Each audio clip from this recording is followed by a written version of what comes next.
Hello and welcome back to the channel, and what a fantastic day it is today. You know, last week we went on an adventure and I said to you guys it was the last time I'd be photographing the Milky Way core for 2020. Well, I have a slight apology to make, if you can call it that. I went out again a couple of nights later and did another shoot. And look, I could not resist because I had this location in mind, which was actually just not that far from last week's location, but I just didn't have enough time to get there. So I thought to myself, what the heck, I'm going to go back out there. And I did that. And today I'm going to take you out there. It's a beautiful sunny day. So we're going to go out there and I'm going to show you exactly where I went last week to shoot. So strap yourselves in and let's get there.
Well, just have a look at this absolutely brilliant subject matter, this gorgeous old church. Now, this is the subject of our final Milky Way core photo shoot for 2020. And I'll go and show you exactly how I'm going about this one.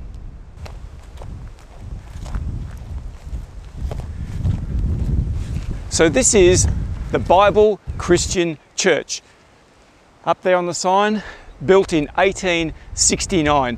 So it's been sitting out here in the middle of the bush, just catering to the farming community here for, well, all of that time. 1869. Now, it's sitting on a block here and it's been well looked after, except you can see the roof has fallen off fairly recently. Now, we've had a few storms out here. Even last night, there was a massive big windstorm swept through the whole place here, and I can see a few bits of roofing iron on the ground there. So it's quite exposed to the westerly wind, which it gets here a lot. But anyway, I want to show you this place because I came here just the other night. In fact, only a few nights after my last expedition, because I knew I was running out of time to capture this before the Milky Way core was absolutely gone for 2020. And that's my whole point of this video. Now, I'm going to explain the angles because I've seen this building before. It's not the first time I've come across it, and it's been in the back of my mind for quite a few years now that I wanted to come and shoot here. And I think the angles, I mean, this angle here from the front is the best angle, but the problem with that is it's facing towards the northwest, probably closer to the north. And so the Milky Way core is over here in the southwest, in the western sky. So I was going to struggle to get the composition I was looking for, but I'll talk you through exactly how I went about that. So in the end, this is the composition that I decided upon. Now, as you can see, there's a bit of clear blue sky there above the church. And of course, I wanted to get the Milky Way core in my shot, and that's where it was descending down into the sky. Now, I had to get here very close, just after sunset, and of course there was still a little bit of blue hour happening in the sky, but I was okay with that because that's what you get at this time of year. Very late in the Milky Way season, you're always going to be fighting against that little bit of residue sunlight that's in the sky. The other thing that was a problem, of course, because the structure is quite large, is that a lot of the Milky Way core itself was actually hidden down behind both the church itself and that tree. There's a bit of tree line there behind. So not 100% ideal, but you know, the star of this image is really this beautiful building. And all I really wanted to do was get, I guess, part of the core, because you know, it would look fantastic just with stars without the Milky Way core. So please don't get me wrong. It can work either way. But for my wishes this time, I wanted to make sure I got just a little bit of the core. So I'll show you with photo pills how it looks from this camera position right here across the top of the church. Now you'll have to forgive me, I'm fighting a very strong breeze here, so I'm hoping the audio works out. But I want to show you the Photo Pills app on the church here. So you can see now, if I just draw down, there we go. You've got the Milky Way core right there. Now, the blue mark there is the moon, because at this stage, there's a moon right there in the middle of where the Milky Way core is. But when I was here the other night, there was no moon. It was clean and crisp and clear. So you can see the Milky Way comes down in that gap just there, but there are quite a few trees, which of course hides a lot of the Milky Way. And you know, I expected that. And in fact, that's the reason I hadn't been here previously, because I'd always had this church on my radar, but I knew that it was surrounded by trees, and especially down towards the east here, not much good. But there is this little gap here, as I mentioned before. So this is really the back view of the church, but it's still not too bad. So yeah, and it came down there and it was right on just after sunset. So I had that blue arrow, as I mentioned earlier before. Now you can see it's an absolutely beautiful structure in really good condition, considering the, I guess, the position of where it is and the fact that I don't think it gets maintained that regularly. I love the old water tank on the back here. Well, it's not that old, it's fairly new actually. And see up there all of the grass and the shrubs growing out of the spouting. Now it's quite a conundrum really, because half of the roof is missing. And so of course that lets the weather in, but inside is actually in really, really good condition. I poked my eyes through the windows just to have a look and see, and I was quite surprised at just how good the condition of the inside of the building is.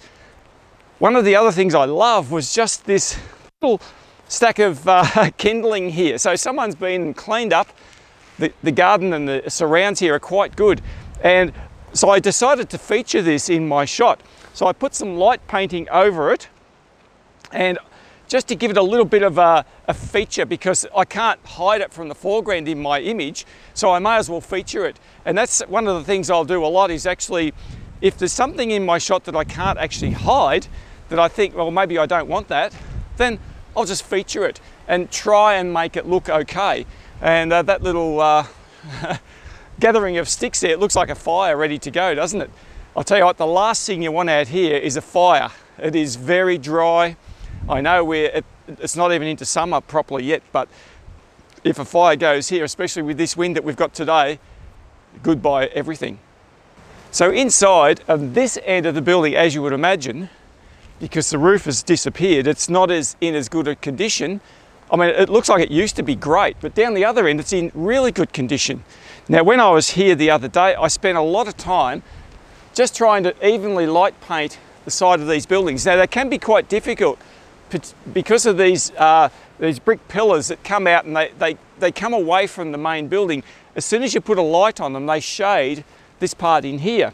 So I've got to be really careful not to get too many harsh shadows. But on the other hand, when I'm light painting buildings like this, especially brick buildings or stone buildings, I want to make sure I'm not lighting front onto these bricks, because I want to try and feature the brickwork. Now, these don't have really deeply set bricks, so it's not such an issue here. But it's one of the things I like, is to get this texture, even these broken bricks and things like that.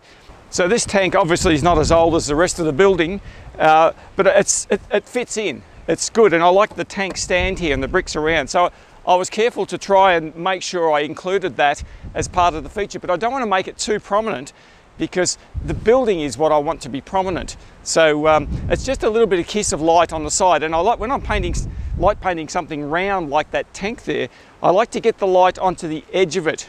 So leave some darkness in this area here, because that sort of, the shadow takes you back into the building.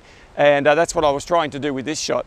So I think you can see the charm and the attraction to this building. So how did I shoot this? Well, I had my camera in about the position where this one is, fairly low, about this low down to the ground, I reckon. I shot 12 stacked exposures for the sky, f2.8, 10-second shutter speeds at ISO 6400, and I stopped down that f1.8 20mm Nikon lens for that because it was still a little bit blue in the sky, as I mentioned.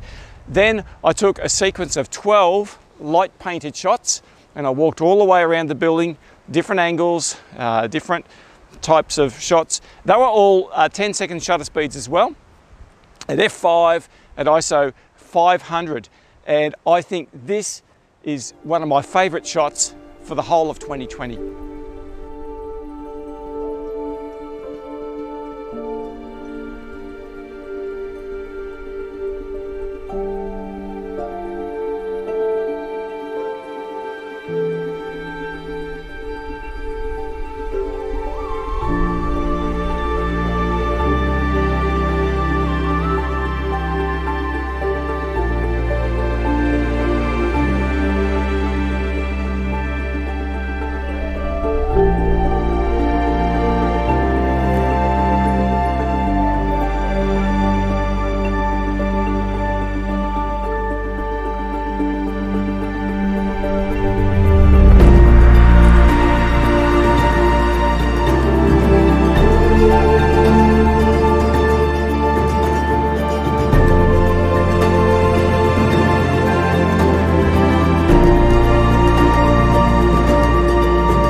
Now, speaking about light painting, one of the big challenges I find with buildings like this is to make sure you get everything lit.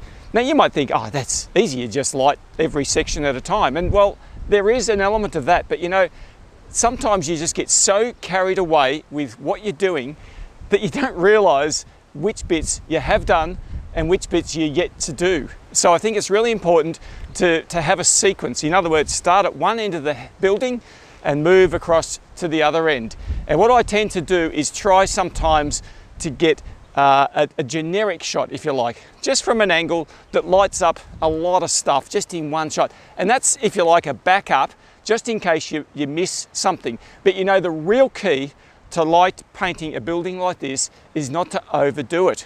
Don't put light in every corner. You want to have shape in the building. You want to have texture and shadow. You want highlights and shadow, and that is the absolute key to light painting. So one of the other things I was dealing with during the night also was, there's a farm just down the road there, and there was a truck unloading hay, and of course the forklift had lights, headlights and so forth, and every now and then the light would shine over onto this building. So I just had to time my shots in between all of the light beams that were coming up from the paddock and the shed just across the road down there. And so there you have it. That's my adventure here at the Bible Christian Church, a place that I've wanted to shoot for quite a while now. Now, I noticed it's for sale. So I'd imagine somebody's going to buy this and make it into a house. It's a pretty big job, but I'd say that's what's going to happen. Who knows how long that's going to take? I don't know how long it's been for sale.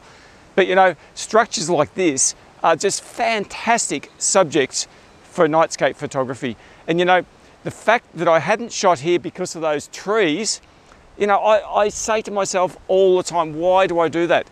Because the shot is still absolutely beautiful, even with the trees. And in some ways, you know, trees can actually frame the foreground subject quite nicely. And I think that's the case here. Anyway, thanks very much for joining me today. I'm absolutely delighted to have you on board. That is, I promise, the end of the Milky Way core season here in 2020 here in Australia, in the Southern Hemisphere. I know it's quite, by the time you see this video, it's going to be very late in the year. So it's probably maybe a month since when I shot this to when you see it. So yes, I'm not seeing the Milky Way core in December. Don't worry about that. but it's not that far away. You know, here in the southern hemisphere, at the very end of January, it comes up in the eastern sky, and I'll probably be out there looking for it again. But anyway, I'll see you again next week. Look forward to that. Have a fantastic time. See you then.